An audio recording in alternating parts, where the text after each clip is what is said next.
नमस्कार, force India news की खास पेशकश में आप सभी का बहुत बहुत स्वागत है। आपके साथ मैं हूं आयुषी महर्षि। प्रकृति और प्राणी एक दूसरे के पर्यायवाची है, लेकिन जब प्रकृति में प्राणी एक दूसरे की परिधि में आते हैं तो फिर पलटवार शुरू होता है खुद को बचाने का। जंगल, जमीन और जानवर के बीच की जंग प्रदेश के कई इलाकों में चल रही है। जहां इंसान अपनी जमीन को बचाने की जंग लड़ रहा है तो वहीं जानवर अपनी जमीन पर जिंदगी बचाने की जंग लड़ रहा है। लेकिन अफसोस, इस जंग में दोनों ही तरफ से जाने जा रही है। बाघों और इंसानों के बीच का संघर्ष तेजी से बढ़ रहा है और ये बढ़ता संघर्ष एक अलार्म है कि अभी नहीं जागे तो न जाने कितने बाघ और इंसान अकाल मृत्यु के साथ हमेशा के लिए सो जाएंगे। फोर्स इंडिया इसी जंग की जमीनी हकीकत आपके सामने लेकर आया है, जमीनी कवरेज के साथ, जिसका नाम है जंगल, जमीन और जानवर।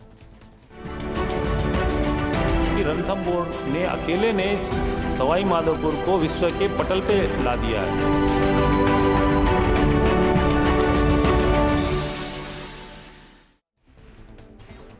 मौत के बदले मौत जैसे पाशविक कृत्य की सभ्य समाज किसी को भी इजाजत नहीं देता। लेकिन रणथंभौर में 2 नवंबर को जो कुछ घटा और फिर 6 नवंबर को जिसकी तस्वीर होते होते वापस बची है, वही भविष्य के एक घोर संकट की ओर इशारा कर रहा है। गांव का विस्थापन ना होना सबसे बड़ा खतरा है। फिर फेरी में बसे गांव के युवाओं को रोजगार से ना जोड़ना उससे भी ज्यादा खतरनाक है। बाघों की बढ़ती आबादी, बिगड़ता लिंगानुपात और सिकुड़ते ग्रासलैंड खतरे की घंटी है और मानव वन्यजीव संघर्ष के सबसे बड़े कारण है। आइए आज आपको लेकर चलते हैं रणथंभौर के उसी अद्भुत सफर पर जो यहाँ की समस्या, चुनौती, कठिनाइयां और जरूरत को लेकर काफी कुछ बयां करने वाला है। ये स्पेशल रिपोर्ट देखिए। इंसान और जानवरों के बीच बढ़ रहा संघर्ष। वो बाघ फ्रेंडली भी हों और जैसे खुद की सुरक्षा करते हैं वैसे बाघों की और दूसरे वन्यजीवों की भी सुरक्षा करें। मौत के बदले मौत, भविष्य पर घोर संकट। किसान है तो खेती तो जंगल के अड़ोस पड़ोस नहीं है तो वहां जाना भी पड़ता है। सिकुड़ते ग्रासलैंड, बाघों की बढ़ती आबादी,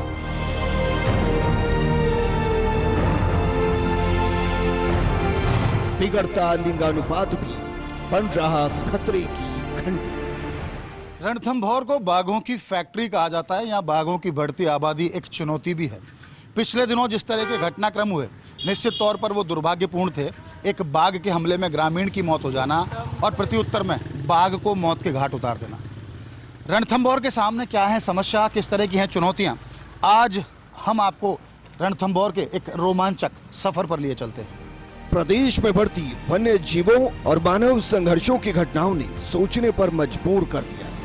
बाघों की बढ़ती आबादी, बिगड़ता लिंगानुपात और सिकुड़ते ग्रासलैंड खतरे की घंटी बनते जा रहे हैं। साथ ही बनते जा रहे हैं मानव वन्य जीव संघर्ष का सबसे बड़ा कारण।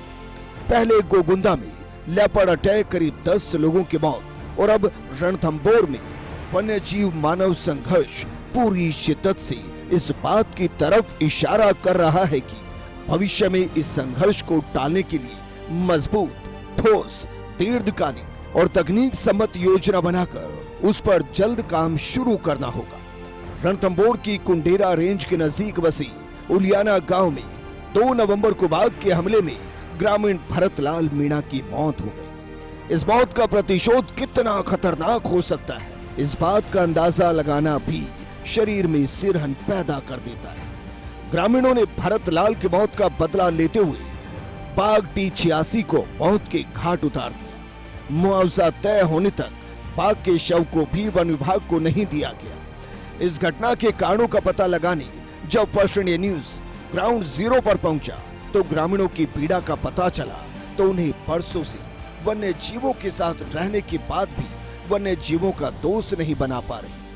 दरअसल आसपास रहने वाले ग्रामीणों को वन विभाग उचित मात्रा में रोजगार से नहीं जोड़ पा रहा। ग्रामीणों का कहना है कि बाहर के लोग आकर यहाँ जमकर पैसा कमा रहे हैं, जबकि स्थानीय ग्रामीण मुश्किल से जीवन यापन कर पा रहे हैं। रणथंभौर में बाघों की बढ़ती आबादी भी एक चुनौती है और निश्चित तौर पर बहुत सारी समस्याओं का सामना पिछले दिनों देखने को मिल रहा है। खास बात यह कि पैराफेरी में जो बसे जो गांव हैं वहां के ग्रामीणों को रोजगार से ज़्यादा जोड़ना चाहिए ताकि वो बाघ फ्रेंडली भी हों और जैसे खुद की सुरक्षा करते आए वैसे बाघों की और दूसरे वन्यजीवों की भी सुरक्षा करें। हमारे साथ इस समय ग्रामीण जो कुछ ग्रामीण यहाँ पर मौजूद हैं, उनसे बात करने की कोशिश। आपका शुभ नाम? फतेह सिंह मीणा। फतेह सिंह जी, कहाँ के रहने वाले हो? शेरपुर खिलचीपुर का रहने वाला हूँ। शेरपुर खींचीपुर। किस तरह की समस्या है और क्या आप लोगों को नहीं लगता है ज़्यादा से ज़्यादा आजीविका आप लोगों को मिलनी चाहिए इसके जरिए, ताकि बाघों की या दूसरे वन्यजीवों की सुरक्षा पुख्ता हो सके? बिल्कुल बिल्कुल सर, यहाँ की पब्लिक को, जैसे होटलें हैं, ये जंगल फॉरेस्ट डिपार्टमेंट है, इसमें गाइड वगैरह है, इनकी वैकेंसियों में अधिक से अधिक गाँव वालों को लेना चाहिए। होटलों में भी क्या करते हैं लोग, बाहर के लोग बुलाते हैं, उनको ज़्यादा तनख्वाह देते हैं, और यहाँ के लोग जो कार्य करते हैं उनको कम तनख्वाह देते हैं और अच्छे पद देते नहीं, जबकि पढ़े लिखे होते हैं, सब ग्रेजुएट भी होते हैं और कुछ जो डिप्लोमा वगैरह भी करे हुए होते हैं, लेकिन यहाँ के ग्रामीण जो लोकल लोग हैं उनको कम तवज्जो देते हैं। तो भरतलाल वाला जो मामला हुआ उसको किस रूप में देखते हैं? अगर नहीं होता, अगर आजीविका ज़्यादा मिलती उलियाना के लोगों को, या इस तरह से क्या समझते हैं उसमें? सर, आजीविका मिलती तो आदमी जंगल के पास कौन जाएगा? जो किसी होटल में है या कहीं या जंगल में, तो जब होटल में कोई नौकरी करेगा तो वो जंगल में क्यों जाएगा या जंगल के पास क्यों जाएगा? वैसे किसान है तो खेती तो जंगल के अड़ोस पड़ोस में ही है, तो वहाँ जाना भी पड़ता है।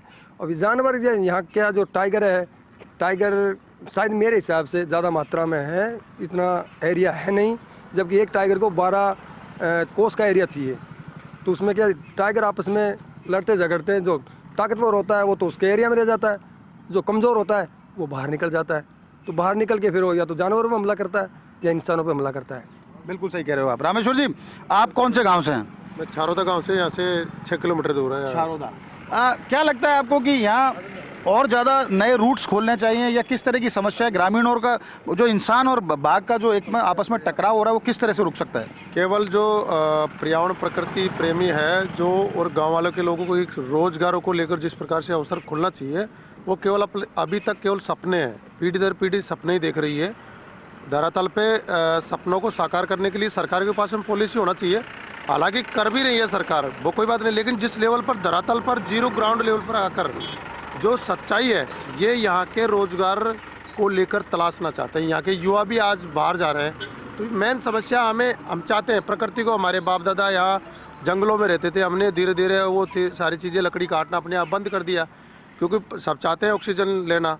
लेकिन अगर रोज़गार को लेकर हमें अगर देखना चाहते हैं कि बड़ी बड़ी 5 स्टार होटलें बनी हुई है, हम चाहते हैं कि हमारी अगर एक्टिविटी है, जिस प्रकार से पढ़ा लिखा युवा है, जो जिसके पास में जो डिग्रीदारी है, होटल मैनेजमेंट कोर्स कर रखा है किसी बच्चे ने, अच्छा, तो उस हिसाब से रोजगार मिलना चाहिए उसको। अच्छा, एक सवाल ये भी है, आप लोगों को विस्थापन का भी तो इन्होंने दिया होगा विकल्प, आप क्यों नहीं विस्थापित होना चाहते? विस्थापन के लिए जो जिस प्रकार से आज की महंगाई की दर में जिस प्रकार से किसी के पास में 10 बीघा ज़मीन है और मकान बड़ा बना रखा है, तो वो शायद वो जिस इनका विस्थापन पैकेज है ये बहुत कम है। कम से कम एक परिवार को अगर देखा जाए तो कम से कम एक परिवार की अगर न्यूनतम आय को अगर जिस जगह विस्थापन होंगे तो कम से कम एक परिवार को कम से कम 2 करोड़ रुपए मिले, तो भी वो मकान अगर नहीं है तो सामान्य अगर जीवन व्यवस्थित, क्योंकि एक आदमी के पास में 1 बीघा ज़मीन है, उस एक बीघा ज़मीन से वो अपना विस्थापन नहीं करना चाहता, वो दूसरी जगह जाएगा तो कम से कम मतलब पैकेज ठीक करते तो आप विस्थापित होने को तैयार हो? करोड़ों अगर पैकेज मिलेगा तो क्यों नहीं जाएंगे हम। प्रॉपर्टी को डेवलपमेंट करके वहाँ लेने के लिए जगह, अभी वो जो विस्थापन हुए पहले इन्होंने 10-10 लाख लोगों को 10-10 लाख रुपए दिए, जो 10 लाख रुपए में एक प्लॉट नहीं खरीद सकता, 10 लाख रुपए में मकान नहीं बन सकता। आज महंगाई के ज़माने में महंगा, तो ये सारी चीज़ें अगर महंगा हो तो विस्थापन का जरूर हो सकता है। पता जी, अगर आप क्या कहेंगे, अगर सही पैकेज सही किया तो विस्थापित होने को तैयार हो? सर, पैकेज सही देंगे तो विस्थापन करने में पब्लिक को कोई परेशानी नहीं है। और यहाँ ज़मीन की कीमत जो एक तरीके से आकाश छू रही है, 1.5 करोड़ की 1 बीघा बिक रही है, जिसके पास में 2 बीघा 2.5 बीघा 3 बीघा ज़मीन है, अब वो 10 लाख में कौन जाएगा? 10 लाख में कौन जाएगा? देखिए, बड़ी समस्या तो है निश्चित तौर पर। ग्रामीण चाहते हैं कि वो भी बाघ और वन्यजीवों से जुड़े रहें, उनकी सुरक्षा करें। एक तो उनकी आजीविका को आपको पुख्ता करना होगा कि हाँ, आपको ग्रामीणों को जोड़ना होगा ज़्यादा से ज़्यादा, ताकि वो जितने वाइल्ड लाइफ फ्रेंडली होंगे, वाइल्ड लाइफ की सुरक्षा उतनी अच्छी तरह से कर पाएंगे। विस्थापन का इनका दंश ये है कि आज चूंकि जिस तरह का एक हालात हैं, जिस तरह की महंगाई बढ़ रही है, तो पैकेज को और व्यवहारिक बनाना चाहिए। विस्थापन को सब तैयार हैं, लेकिन पैकेज व्यवहारिक हो तो ये विस्थापित होने को तैयार हैं। और अगर ये विस्थापित होंगे तो निश्चित तौर पर नए ग्रासलैंड बनेंगे, नए ग्रासलैंड बनेंगे तो वाइल्ड लाइफ की सुरक्षा और संरक्षा और उसका जो संरक्षण है वो और पुख्ता हो सकेगा। सर, ग्रामीणों को इससे अगर जोड़ते हैं जी, तो जंगल से जोड़ते हैं, फॉरेस्ट डिपार्टमेंट से जोड़ते हैं, उनको ग्रामीणों को कुछ फायदा मिलता है तो वो तो ऑटोमेटिक इससे प्रेम करने लग जाएंगे। जानवरों को वो उल्टा वो उनकी सुरक्षा करेंगे। लेकिन जब उनको कोई फायदा नहीं है, नुकसान के, तो फिर वो क्या करेंगे? सही कह वो रहे तो हो आप। हानि पहुंचाएंगे। हानि पहुंचाएंगे। उनका कहना सही है कि देखिए, आप वन्य जीवों की सुरक्षा चाहते हैं तो इनको आजीविका दें, ग्रामीणों की आजीविका को सुरक्षित करें। इनको भी उतनी संरक्षण की दरकार है जितनी वन्य जीवों को है। तो एक तो पैकेज को व्यवहारिक बनाएं तो ये यहाँ से विस्थापित होने को तैयार हैं, और दूसरा, अगर ये आजीविका का कोई साधन इनको मुहैया कराना चाहते हैं तो यहाँ पर बाघ संरक्षण और पुख्ता हो सकता है। रणथंभौर में बाघों की बढ़ती आबादी और उनके बिगड़ते लिंगानुपात के चलते बहुत सारी समस्याओं का सामना करना पड़ रहा है। बाघों के बीच इलाके की जंग बढ़ती ही जा रही है। कमजोर बाघ टाइगर पार्क के बाहर ग्रामीणों की आबादी क्षेत्र के पास भोजन पानी की तलाश में जा रहे हैं। ऐसे में उनके शिकार की घटनाएं बढ़ जाती हैं। 2 दर्जन से ज्यादा बाघ गायब हैं। फंदा लगाने, जहर देने और विस्फोटक से शिकार की घटनाएं पहले भी हो चुकी हैं। गांव का विस्थापन नहीं हो सका है। ऐसे में रणथंभौर में वाइल्ड लाइफ मैनेजमेंट बहुत बड़ी चुनौती बनकर उभरा है। एक ग्रामीण को जब बाघ ने मारा और फिर प्रत्युत्तर में ग्रामीणों ने बाघ को मार दिया तो निश्चित तौर पर बड़ा दुर्भाग्यपूर्ण है। लेकिन एक रणथंभौर जैसे एक बड़े टाइगर रिजर्व में वाइल्ड लाइफ मैनेजमेंट, वहाँ का ग्रासलैंड डेवलप करना, हैबिटेट इंप्रूवमेंट, बहुत सारी चुनौतियाँ होती हैं जिनको लेकर के वन्य जीव प्रबंधन के साथ साथ वहाँ का जो स्टाफ है, वहाँ के फील्ड डायरेक्टर, वहाँ के DCF, वहाँ के रेंजर्स, तमाम जो दूसरा जो स्टाफ होता है, बड़ा चुनौतीपूर्ण होता है किसी भी बाघ को ट्रैक करना, उसको मॉनिटर करना। ऐसी परिस्थितियां ना हो अनूप जी, चूंकि आप तो यहाँ फील्ड डायरेक्टर हैं, तो किस रूप में इस तमाम चुनौतियों को देखते हो, इनसे पार कैसे पा सकते हैं? देखिए, ये वन्य जीवों के हमले में लोगों के कोई जान चले जाना और उनका प्रॉपर्टी का नुकसान होना, ये सिर्फ रणथंभौर में नहीं, पूरे भारत में जहाँ पर भी प्रोटेक्टेड एरियाज है वहाँ हर जगह पे हो रहा है। वन्य जीवों की संख्या, कुछ लोग बताते हैं कि वन्य जीवों की संख्या ज़्यादा बढ़ गई, कुछ लोग बताते हैं कि आजकल मोबाइल फोन्स और सोशल मीडिया के आने से ये ज़्यादा प्रचार प्रसार इनका हो रहा है, इसलिए एक्चुअल में इसका बढ़ोतरी नहीं है। इस तरह का 2-3 तरह के व्यू पॉइंट्स है। तो परिस्थिति नहीं बनने के लिए हमको काफ़ी विस्तृत रूप से काम करना चाहिए, जिसमें फॉरेस्ट का हैबिटेट का इम्प्रूवमेंट करना, प्रेबेस का ऑर्गेनाइजेशन करना, समीपस्थ ग्रामवासियों को ऑल्टरनेट एम्प्लॉयमेंट देना और उनको विकास में, पार्क के मैनेजमेंट में जोड़ना। इस तरह का कई काम हमको करना पड़ता है और हम इस गति में ही इस आशय को ही आगे बढ़ाते हुए हमारा काम अभी चल रहा है। अनुभव जी, एक सवाल ये भी था, क्योंकि अभी भी रणथंभौर में हम बात करते हैं, हालांकि 5 टाइगर रिजर्व की स्थिति ऐसी है, लेकिन रणथंभौर में भी अभी भी कई गांव विस्थापित नहीं हो पाए हैं। और निश्चित तौर पर गांव अगर अंदर है, आबादी अंदर है, तो निश्चित तौर पर एक वाइल्ड लाइफ और ह्यूमन कॉन्फ्लिक्ट की स्थिति हमेशा बनी रहती है। और वैसे भी चूंकि अगर हम रेशो की भी बात करें, अगर मेल फीमेल रेशो की भी बात करें, तो वो भी कितना इस पूरे मामले को अगर हम देखें उसमें कितने इस घटनाक्रम से कैसे जोड़ते हैं कि बाघों का जो लिंगानुपात गड़बड़ा है, मेल और फीमेल का, वो भी, और अंदर जो गाँव बसे हैं उनको हम विस्थापित नहीं कर पा रहे, वो भी। गांव विस्थापन का प्रक्रिया काफ़ी गति से चल रहा था। कुछ छोटी टेक्निकल कारणों से अभी थोड़े दिन से रुका हुआ है, लेकिन वो जो भी समस्या आ रही है उसको निपटाने की कार्रवाई चल रही है सरकार के स्तर पर। अभी तुरंत पैकेज भी शायद थोड़ा मॉडिफिकेशन के साथ आएगा तो विस्थापन दोबारा गति पकड़ेगा। एक तो गांव विस्थापन सबसे बड़ी चुनौती है, दूसरा मेल फीमेल का जो रेशो जो गड़बड़ा है, मेल और फीमेल का रेशियो नेचुरली मेंटेन है, जिसमें बाय बर्थ मेल और फीमेल इक्वल माना जाता है। इसको अभी मैनेजमेंट के कई तरीके हैं। कुछ मेल्स को हम दूसरे टाइगर्स में विस्थापित करने का है, कुछ फीमेल को यहाँ लाके, इस तरह के कई तरीके से हमको इसको बैलेंसिंग करने का मौका है। फ्यूचर में इस तरह की पुनरावृत्ति ना हो, इस तरह की घटना ना हो, तो आप आपके मॉनिटरिंग सिस्टम में, आपके सर्विलांस सिस्टम में, आपके ट्रैकिंग के सिस्टम में कोई चेंजेस करने जा रहे हैं ताकि और ज़्यादा शार्प तरीके से मॉनिटरिंग हो सके, और ज़्यादा शार्प तरीके से किस तरह से काम हो उनको लेके स्टडी की जा सके?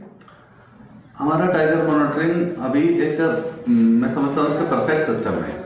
हर बीट, फॉरेस्ट डिपार्टमेंट का एरिया है ना, उसका सबसे छोटा यूनिट एक बीट का एक इंचार्ज गार्ड होता है। वो हर रोज सुबह वो 6:30 6 बजे वो निकल जाता है अपने बीट में, अपना जहाँ पर पगमार्क मिलता है वहाँ पगमार्क देखता है, कैमरा ट्रैप्स लगा रहते हैं, उसका मेमोरी कार्ड चेकिंग करते हैं, इसके अलावा डायरेक्ट साइटिंग भी देखते हैं। तो इन तीनों तरीके से हर बीट हर दिन छानबीन किया जाता है। और इससे ज़्यादा मॉनिटरिंग करने का मतलब हम किसी स्पेशल इंसिडेंट्स जब हो, कोई टाइगर मिसिंग कुछ दिनों से मिसिंग और कुछ दुर्घटना होने की संभावना है, उसमें हम स्पेशल टीम बनाकर हम उसको ट्रैकिंग करते हैं या कैमरा ट्रैप्स का संख्या बढ़ाकर एक एरिया में बहुत सारे कैमरा ट्रैप्स लगा के मॉनिटरिंग करते हैं। This is a perfect system. इसमें आप इतने ज़्यादा बढ़ाने की कोई जरूरत भी नहीं, गुंजाइश भी नहीं है। चलिए, बहुत बहुत धन्यवाद। देखिए, अनूप जी का साफ तौर पर कहना है कि जो घटनाक्रम हुआ निश्चित तौर पर दुर्भाग्यपूर्ण था, लेकिन उसमें जो प्रक्रियाएं वो अपनाई भी जाएंगी, चाहे वो वाइल्ड लाइफ एक्ट में जो भी प्रक्रियाएं होती है वो भी अपनाई जाएंगी। लेकिन कोशिश ये है कि आसपास जो ग्रामीण बसे हुए हैं जो पैराफेरी क्षेत्र में, उनको ज़्यादा से ज़्यादा जागरूक किया जाए। जब उनका वाइल्ड लाइफ से जब कभी एनकाउंटर हो तो उनको किस तरह से बिहेव करना है, किस तरह से खुद को उनको सुरक्षित रखना है, अपने आप को सुरक्षित रखना है, कि सभी मिलजुल कर इस तरह का प्रयास करें कि वाइल्ड लाइफ भी सुरक्षित रहे, आसपास का जो फॉरेस्ट का स्टाफ है वो भी सुरक्षित रहे, और खासकर जो आसपास के जो ग्रामीण क्षेत्र के लोग हैं उनको जागरूक भी किया जाए और उनकी सुरक्षा को भी पुख्ता तरीके से किया जाए। तभी जाकर ये एक साझा प्रयास से जो रणथंभौर का जो रुतबा है, रणथंभौर को जिस बात के लिए जाना जाता है विश्व भर में, वो तभी रुतबा कायम है। रणथंभौर में 26 बाघ, 29 बाघिन और 18 शावक पर 17 गांव विस्थापित होना शेष है। पिछले काफी समय से यहाँ पर गांव विस्थापन का काम शुरू हुआ। इन गांव में बसे परिवार सरकार द्वारा दिए जा रहे पैकेज को व्यावहारिक नहीं मानते। उनका ये भी आरोप है कि उन्हें वन विभाग आजीविका से भी नहीं जोड़ रहा। कई प्रकार की बंदिश लगाई जा रही हैं। इस मामले में वन्य जीव विशेषज्ञ धर्मेंद्र खांडल का कहना है कि वन विभाग को टाइगर पार्क के पास बसे गांव के पास नए टूरिज्म जोन शुरू करने होंगे। ग्रामीणों को आजीविका के साधन मुहैया कराने चाहिए। साथ ही साथ इको सेंसिटिव जोन को इको टूरिज्म जोन के तौर पर विकसित करना होगा, तभी इन समस्याओं का अंत हो सकेगा। राजस्थान का सबसे जाना पहचाना जो टाइगर रिजर्व है वो रणथंभौर है, और रणथंभौर में जिस तरह से बाघों की आबादी बढ़ी है तो बहुत सारी चुनौतियां भी बढ़ी हैं, जिसमें गांव विस्थापन सबसे बड़ी चुनौती है। और पिछले दिनों जिस तरह के घटनाक्रम हुए उसमें सबसे बड़ा कारण यही था कि गांवों का समय पर विस्थापित नहीं होना, गांव वालों को जब वाइल्ड लाइफ के साथ एनकाउंटर होता है तो किस तरह से उनको उसके साथ बिहेव करना है, इसकी भी जागरूकता की कमी दिखाई दी। और कुछ ऐसे भी बातें सामने आई कि अगर उनको आजीविका से जोड़ा जाए तो निश्चित तौर पर उनमें जागरूकता भी बढ़ेगी और जंगल के प्रति जो उनका जो लगाव है वो ज़्यादा प्रासंगिक हो पाएगा, ज़्यादा बढ़ पाएगा। हमारे साथ इस समय रिनोन्ड वाइल्ड लाइफर और स्कॉलर भी कह लीजिए, वाइल्ड लाइफर भी कह लीजिए, वाइल्ड लाइफ विशेषज्ञ भी कह लीजिए, धर्मेंद्र खांडल जी मौजूद। धर्मेंद्र जी, किस तरह की चुनौतियां हैं, गांव विस्थापन से जोड़कर इसको देखें या इनका क्या सर्वमान्य हल हो सकता है? देखिए, रणथंभौर का जो आधा हिस्सा है वो कैला देवी है, और कैला देवी में हम पिछले 40 साल में कोई वहाँ पे प्रोग्रेस नहीं कर पाए हैं। वहाँ पे 2-4 टाइगर है अभी, परंतु वहाँ पे अभी जितने भी गांव हैं उनका विस्थापन और उनका जुड़ाव बहुत ज़रूरी है। रणथंभौर के जो बढ़ते हुए टाइगर है वो स्वतः ही कैला देवी की ओर जाते हैं, परंतु उनको वहाँ पर उचित आवास नहीं मिलता है। तो उसके पर्यावास को सुधारने के लिए ज़रूरी है कि वहाँ पर हम विस्थापन करें, परंतु वहाँ का जो लैंडस्केप है वो बहुत विस्तृत है और बहुत बड़ा है। तो वन अधिकारी कई बार ठीक से स्ट्रेटेजाइज नहीं कर पाते हैं कि कौन से गांव का विस्थापन किया जाए। तो वहाँ छोटे छोटे कोर एरियाज़ का निर्माण करना पड़ेगा। छोटे छोटे एरिया जिसमें 100 स्क्वायर किलोमीटर एरिया इस साल हम डेवलप करेंगे, अगले साल फिर 100 स्क्वायर किलोमीटर, क्योंकि वहाँ पे लगभग 40 से 50 गांव है जिसमें 20,000 से अधिक पॉपुलेशन रह रही है।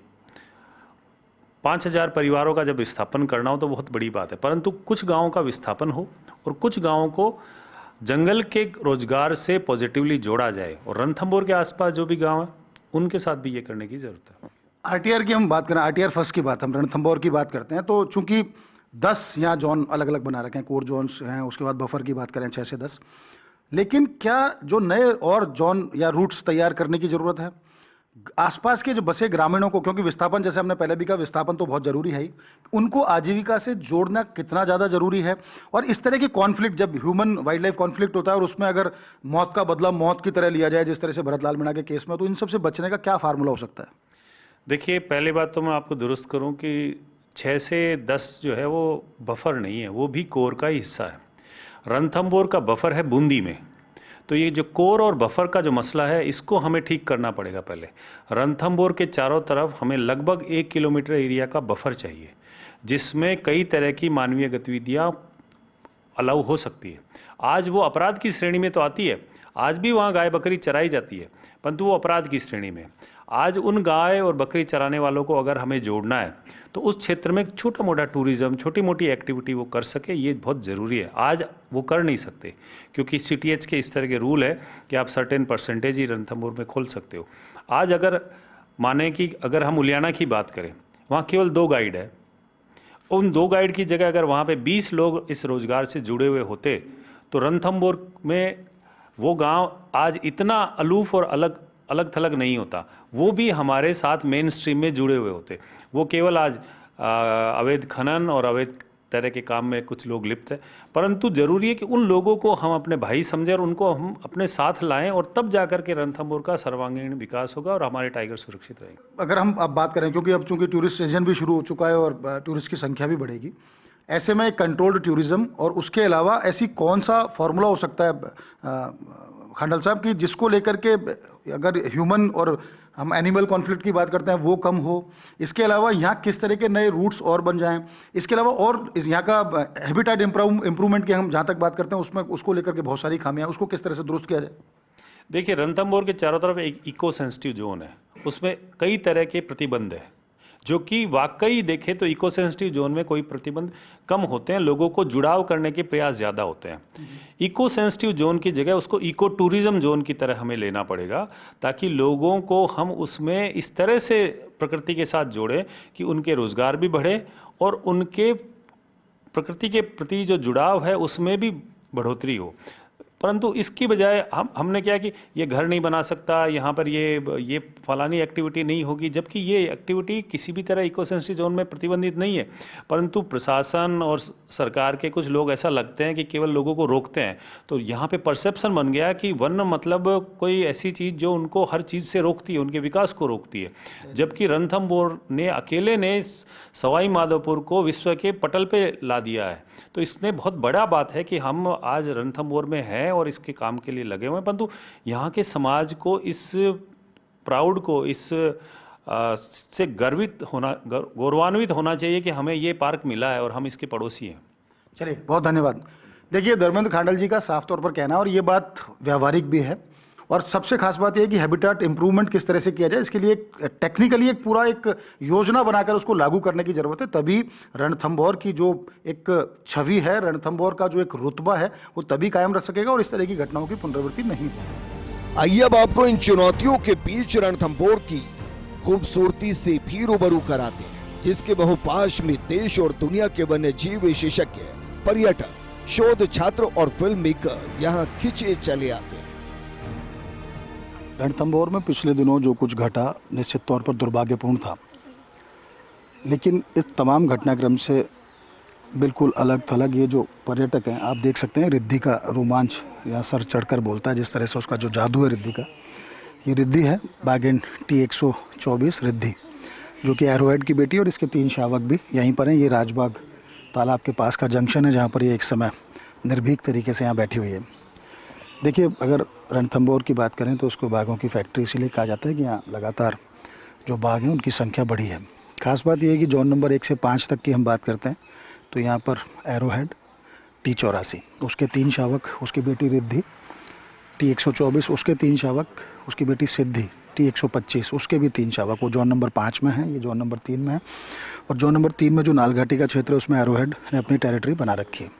खास बात यह है कि ये 3 जो माँ बेटी हैं, इनके 3-3 शावक, यानी 12 कुल शावक और ये बाघिन हैं। इन्होंने इस पूरे रणथंभौर को आबाद कर रखा है और इनका आकर्षण इस तरह का है कि पर्यटक जो भी आता है बरबसी इनके आकर्षण में बंधा चला आता है। खास बात यह है कि जोन नंबर 1 में सुल्ताना भी दिखाई देती है, उसके भी 3 शावक हैं। जो गणेश T120 है वो भी आपको यहाँ आसपास दिखाई देगा, और रिद्धि के तीनों जो शावक हैं उनका बाप T120 गणेश है। देखिए, अब इसका रोमांच देखें कि इसकी निडरता और निर्भीकता देखें कि बिल्कुल चारों तरफ अगर जिप्सी हैं, उसके बीच में रिद्धि आराम से बैठी है, इसको अपने तीनों शावकों का इंतजार है। खास बात यह है कि जिस तरह से रणथंभौर में मिसिंग टाइगर्स की चर्चा चलती है कि 25 टाइगर मिसिंग हैं, तो नए टाइगर्स पैदा भी हो रहे हैं। देखिए, ये रिद्धि का आपको दिखाने की कोशिश करेंगे, और इसकी आँखें इस पर इसी बात को तलाश रही हैं कि इसके जो तीनों शावक हैं वो पास में ही हैं, वो आएँ।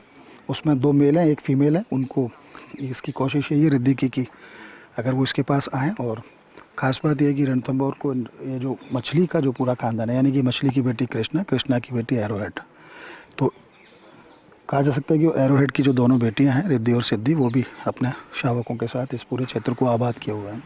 कुल मिलाकर के वाइल्ड लाइफ टूरिज्म जो है रणथंभौर में चरम है, और रणथंभौर तो निश्चित तौर पर इस बाघों से ही यहाँ की अर्थव्यवस्था पूरी चलती है। तो कोशिश ये की जानी चाहिए कि बाघों का संरक्षण प्रॉपर हो, यहाँ पर हैबिटेट इंप्रूवमेंट के काम किए जाएँ, गाँवों को विस्थापित किया जाए ताकि नए ग्रासलैंड बने, तो बाघों में जो इनब्रीडिंग की समस्या है, जो स्ट्रेस मैनेजमेंट है, उनका किया जा सके और बाघों की आबादी भी इससे बढ़ सके। लेकिन सुकून की बात यह है कि फ़िलहाल कि यहाँ पर बाघ संरक्षण की दिशा में अच्छे काम कर रहे हैं, और रिद्धि और उसके जो पूरा उसकी माँ एरोहेड, उसकी बहन सिद्धि और उसके इनके जो 9 शावक हैं, तीनों माँ बेटियों के, उनका रोमांच इस समय चरम पर है।